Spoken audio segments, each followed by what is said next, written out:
ഏറ്റവും ഒടുവിൽ ആ ലോറി അവിടെ ഉണ്ട് എന്നുള്ളതിൽ ഒരു വ്യക്തത വന്നതും ആ ജാക്കി അദ്ദേഹം കണ്ടെടുത്ത ഒരു സമയം കൂടിയാണ്. അത് വളരെ നിർണായകമായിരുന്നു. അപ്പോൾ നമ്മൾക്ക് ഏതൊക്കെ ഉറപ്പിക്കാമായിരുന്നു ഗംഗാവലി പുഴയുടെ അടിയിൽ ആ ലോറി ഉണ്ട് എന്നുള്ളത്. അപ്പോൾ ഈശ്വർ മൽപെ അർജുന അന്ത്യാഞ്ജലി അർപ്പിക്കാനെത്തുന്നു. അപ്പം മനാഫ് ആ ലോറി ഉടമ ഒരു മുതലാളി തൊഴിലാളി എന്നുള്ള ബന്ധമാണോ അത് എന്നറിയില്ല. അതിനപ്പുറത്തേക്ക് ഒരു സഹോദരനെ പോലെ ചേർത്ത് നിർത്തുന്ന കണ്ണീർ വാർക്കുന്ന ഒരു മനാഫിനെ പല സമയങ്ങളിലും കണ്ടു. അദ്ദേഹം അവിടെ നിന്ന് കരയുന്നു എന്നുള്ളതാണ് ഏറ്റവും പ്രധാനപ്പെട്ട കാര്യം. അവസാനമായി അർജുനൻ്റെ മൃതദേഹത്തിനരികിൽ നിന്ന് വീട്ടിലേക്ക് അർജുൻ എത്തിക്കുമെന്ന് വാക്ക് നൽകിയ മനാഫ് അതിനുശേഷം മാത്രമേ തൻ്റെ ദൗത്യം അവസാനിക്കുകയുള്ളൂ എന്ന് പറഞ്ഞ് മനാഫ് ഇപ്പോൾ ഏറ്റവും ഒടുവിലായി പ്രിയപ്പെട്ടവന് അർജുന് യാത്രാമൊഴി നൽകുന്നു.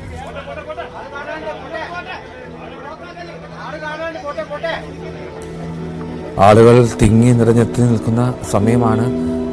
ആ ദൗത്യത്തിലൊക്കെ അത്രമാത്രം ചേർന്ന് നിന്ന മനാഫിന് പോലും അവിടെ ഒരു മിനിറ്റ് കൂടുതൽ നിൽക്കാനുള്ള സാഹചര്യമില്ല. അത്രമാത്രം ആളുകൾ പിന്നിൽ കാത്തു നിൽക്കുന്നു എന്നുള്ളതാണ്.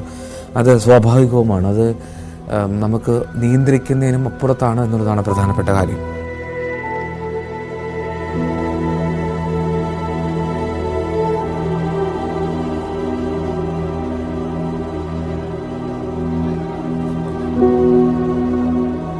എത്രയോ പേരാണ്, എത്രയധികം പേരാണ് അവിടേക്ക് എത്തിക്കൊണ്ടിരിക്കുന്നത്. എത്രയധികം ആളുകളാണ് അർജുനെ ഒരു നോക്ക് കാണാനായി, അവസാനമായി വിട പറയാനായി അർജുൻ്റെ അരികിലേക്ക് എത്തുന്നത്.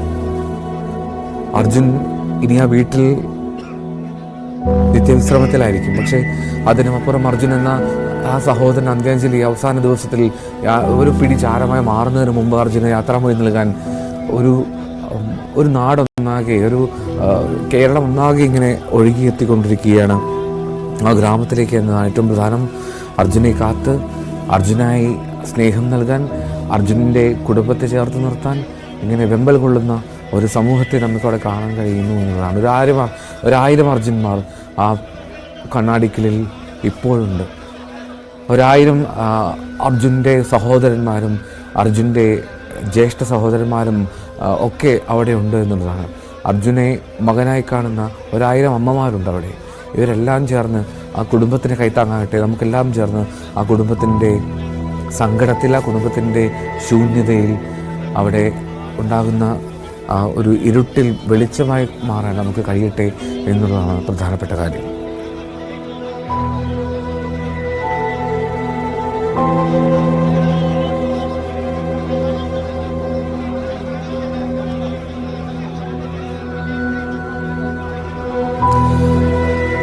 ശൈലജ എന്നൊരു പ്രേക്ഷക ചെന്നൈയിൽ നിന്ന് വിളിക്കുന്നുണ്ട്.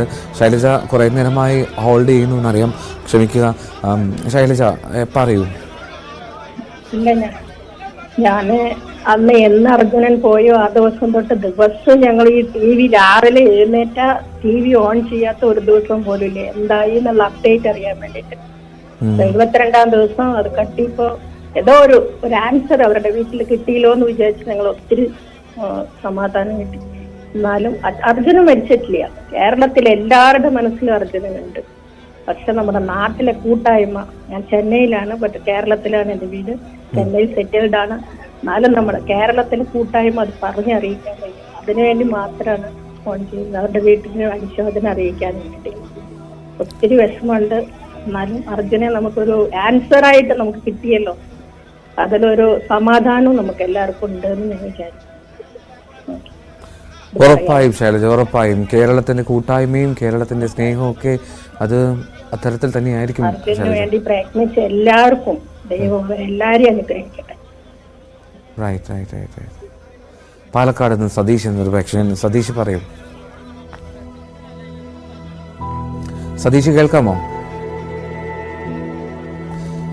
ശൈലജ നേരത്തെ പറഞ്ഞതുപോലെ ചെന്നൈയിൽ നിന്നാണ് വിളിക്കുന്നത്. പക്ഷേ കേരളത്തിൻ്റെ കൂട്ടായ്മ അത് പറഞ്ഞറിയിക്കുക പ്രയാസമാണ്. പ്രത്യേകിച്ചും ഇത്തരം വലിയ ദുരന്തങ്ങൾ ഉണ്ടാകുമ്പോൾ നമ്മൾ മനുഷ്യരായി ഒരു മനസ്സോടുകൂടി പരസ്പരം ചേർത്ത് നിർത്തുന്നത് അത്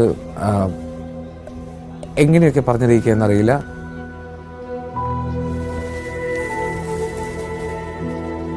നമുക്ക് കാണാം അവിടെ ജിതിൻ സഹോദരി ഭർത്താവാണ് അർജുൻ്റെ. ആ ശിരൂരിൽ ആദ്യ അവസാനം അർജുന് വേണ്ടി ഉണ്ടായിരുന്നു ജിതിൻ. അർജുൻ്റെ സഹോദരി അപ്പുറത്തുണ്ട്.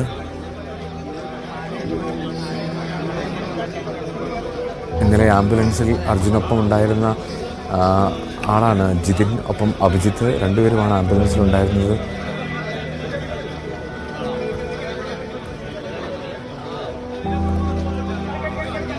അർജുൻ്റെ സഹോദരിയും സഹോദരി ഭർത്താവും അവിടെ അർജുൻ്റെ മൃതദേഹത്തിന് അരികിലുണ്ട്. അർജുൻ്റെ കുടുംബം നേരത്തെ തന്നെ ഉൾക്കൊണ്ടതാണ് ആ മരണത്തെ. അർജുൻ്റെ വിയോഗം അവർ അംഗീകരിച്ചതാണ്, ഉൾക്കൊണ്ടതാണ്. പക്ഷേ എങ്കിൽ പോലും അർജുൻ ആ വീട്ടിലേക്ക് അവസാനമായി എത്തുമ്പോൾ അതിൻ്റെ ഒരു സങ്കടം, അതിൻ്റെ ഒരു പ്രതികരണം അത് വികാരഭരിതമായിരിക്കും, അത് ഏറെ നോവുള്ളതായിരിക്കും എന്നുള്ളത് സംശയമില്ല. അർജുൻ ഇനി ഇല്ല എന്ന നിശ്ചലനായി അർജുൻ മുന്നിൽ കിടക്കുമ്പോൾ അർജുൻ്റെ ജീവൻ ഇല്ലാതായതാണ് എന്ന് നേരത്തെ തിരിച്ചറിവുണ്ടായിരുന്നുവെങ്കിൽ പോലും നേരിൽ ആ നിശ്ചലനായുള്ള അർജുനെ കാണുമ്പോഴുള്ള ഒരു മാനസികാവസ്ഥ അത് എങ്ങനെയാണ് എന്ന് പ്രേക്ഷകർക്ക് മോഹിക്കാം. അപ്പോൾ പ്രേക്ഷകർ വിളിക്കുന്ന ആളുകൾക്ക് ടെലിഫോണിൽ ഒന്ന് വൃത്തിയായി സംസാരിക്കാൻ കഴിയാത്തൊരു അവസ്ഥയാണ്. അത്രമാത്രം തൊണ്ടയിടറി, അത്രമാത്രം കണ്ണു നിറഞ്ഞാണ് എല്ലാവരും സംസാരിക്കുന്നത്. അപ്പോൾ ആ കുടുംബത്തിൻ്റെ അവസ്ഥയൊന്ന് ആലോചിച്ച് നോക്കുക. ആ കുടുംബത്തിൽ അർജുൻ ആരായിരുന്നു, ആ കുടുംബത്തിന് അർജുൻ എന്തായിരുന്നു എന്നുള്ളതൊക്കെ ഓർക്കുമ്പോൾ എങ്ങനെയാണ് അവർക്ക് അർജുൻ്റെ വിയോഗത്തെ താങ്ങാൻ കഴിയുക എന്നുള്ളതാണ്. എത്രയൊക്കെ പിന്തുണയും മാനസിക ഐക്യവും സഹായങ്ങളും ഒക്കെ പുറം ലോകത്തിനെത്തിയാലും ആ വീടിൻ്റെ നഷ്ടം അത് പറഞ്ഞറിയിക്കുക പ്രയാസമാണ്. ആ പ്രയാസത്തിൽ, ആ സങ്കടത്തിൽ നമുക്ക് പങ്കുചേരാമെന്നുള്ളത് നമ്മളും നിസ്സഹായരായി നിൽക്കുന്നു. പാലക്കാട് നിന്ന് സതീഷ് എന്നൊരു പ്രേക്ഷകൻ. സതീഷ് പറയാം.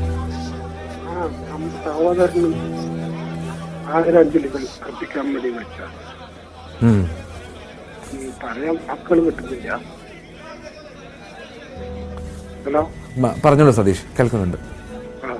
വാക്കുകൾ കിട്ടുന്നില്ല. എല്ലാവരും അങ്ങനെയാണ് സതീഷ്. വിളിക്കുന്നവരെല്ലാവർക്കും ഇത് തന്നെയാണ് പറയാൻ കഴിയുന്നത്. ആരായിരുന്നു അർജുൻ ചോദിച്ചാൽ ആരുമല്ല, പക്ഷേ അർജുൻ ആരൊക്കെയോ ആയിരുന്നു. സഹോദരൻ, വീട്ടിലൊരംഗം. ശരി സതീഷ്, വിളിച്ചത് നന്ദി. ലില്ലി എന്ന് പ്രേക്ഷക എറണാകുളത്ത് നിന്ന്. ലില്ലി എവിടെ നിന്നാണ് വിളിക്കുന്നത്?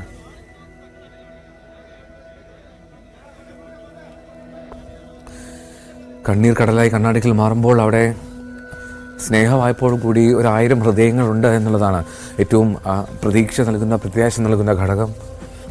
ആ കുടുംബത്തിന് സമാധാനം ലഭിക്കട്ടെ, ആ കുടുംബത്തിന് ധൈര്യം ഉണ്ടാകട്ടെ. കൃഷ്ണൻകുട്ടി തൃശ്ശൂരിൽ നിന്ന്. കൃഷ്ണൻകുട്ടി പറയൂ. കൃഷ്ണൻകുട്ടി കേൾക്കാമോ?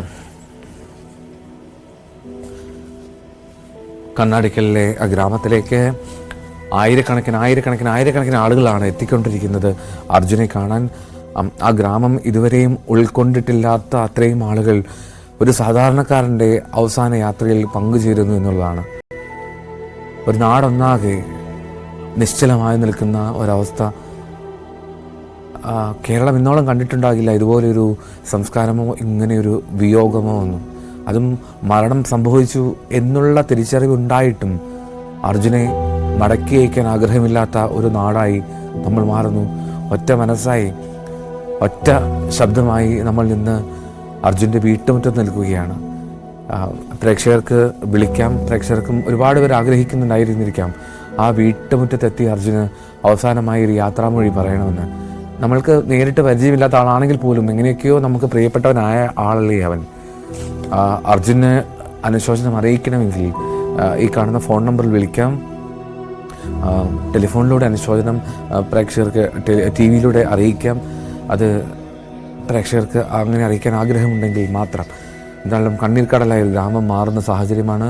ആ ഗ്രാമത്തിൻ്റെ മുഴുവൻ വികാര വായ്പ നമുക്ക് പ്രകടമാകുന്നു. ഭവ്യ പാർവതി ആ വീട്ടുമുറ്റത്തുണ്ട്. ഭവ്യ, പ്രേക്ഷകരിങ്ങനെ നിരവധിയായി ഫോണിൽ വിളിച്ച് ഏങ്ങലടിക്കുകയാണ്, കരയുകയാണ്. അപ്പോൾ അവിടെ നിൽക്കുന്ന ആളുകളുടെ അവസ്ഥ എന്താണെന്ന് ഊഹിക്കുക തന്നെ പ്രയാസമാണ്. ഭവ്യ, എന്തായി അവിടുത്തെ കാര്യങ്ങൾ? എന്തോ ഇവിടെ ഇപ്പം നമ്മൾ അറിയാൻ സാധിച്ചത് 12 മണിക്ക് കൃത്യം സംസ്കാര ചടങ്ങുകൾ നടക്കുമെന്നാണ്. 12 മണിക്ക് സംസ്കാര ചടങ്ങുകൾ തുടങ്ങും. ഇപ്പോൾ അതിനുള്ള എല്ലാ ഒരുക്കങ്ങളും പൂർത്തിയായിട്ടുണ്ട്. നമുക്ക് ദൃശ്യങ്ങളിൽ കാണാമെന്ന് തോന്നുന്നു. സംസ്കാര ചടങ്ങുകൾ നിർവഹിക്കുന്ന കർമ്മി എത്തിയിട്ടുണ്ട്. അദ്ദേഹത്തിന്റെ നേതൃത്വത്തിലുള്ള മതാചാര പ്രകാരമുള്ള ചടങ്ങുകളൊക്കെ ഇവിടെ പുരോഗമിക്കുകയാണ്. 12 മണിയോടുകൂടി കൃത്യം സംസ്കാരം ഉണ്ടാകുമെന്നാണ്. പക്ഷെ ഇപ്പോഴും പൊതുദർശനം പൂർത്തിയായിട്ടില്ല എന്നാണ് നമുക്ക് മനസ്സിലാവുന്ന. അത്രമാത്രം ആളുകളുണ്ട്. അർജുനെ അവസാനമായി ഒരു നോക്ക് കാണാനുള്ള തിരക്ക് അത് ഇതുവരെ അവസാനിച്ചിട്ടില്ല. 11 മണിയാകുന്നു.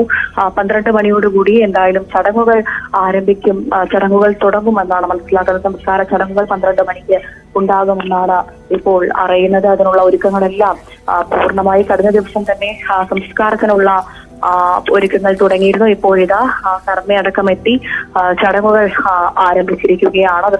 അത് കാണാൻ സാധിക്കും. പക്ഷെ ഇപ്പോഴും അർജുനെ കാണാനുള്ള ആളുകളുടെ ഒഴുക്ക് അത് അവസാനിച്ചിട്ടില്ല. അത്ര വലിയ ജനാവലിയുടെ വലിയ ജനസഞ്ചയം കണ്ണാടിക്കലിലെ അർജുന്റെ വീട്ടിലുണ്ട്. നിരവധി പ്രമുഖരെ അടക്കം നമ്മൾ കണ്ടു. അവരുടെ പ്രതികരണങ്ങൾ നമ്മൾ കേട്ടു. ഇപ്പോഴും ആ ഒരു തിരക്ക് അത് അവസാനിച്ചിട്ടില്ല എന്ന് തന്നെ പറയാം. എന്തായാലും 12 മണിയോടുകൂടി സംസ്കാര ചടങ്ങുകൾ പൂർണ്ണമാകും. വൈകാരികമായ ഒരു അന്തരീക്ഷം എന്ന് തന്നെ പറയണം. അത്രമാത്രം അതിവൈകാരികമായ ഒരു സാഹചര്യത്തിലൂടെയാണ് ഈ നാട് കടന്നു പോകുന്നത്. അർജുനെ കണ്ട് മടങ്ങി വരുന്ന എല്ലാവരുടെയും കണ്ണുകൾ നിറഞ്ഞിരിക്കുകയാണ്.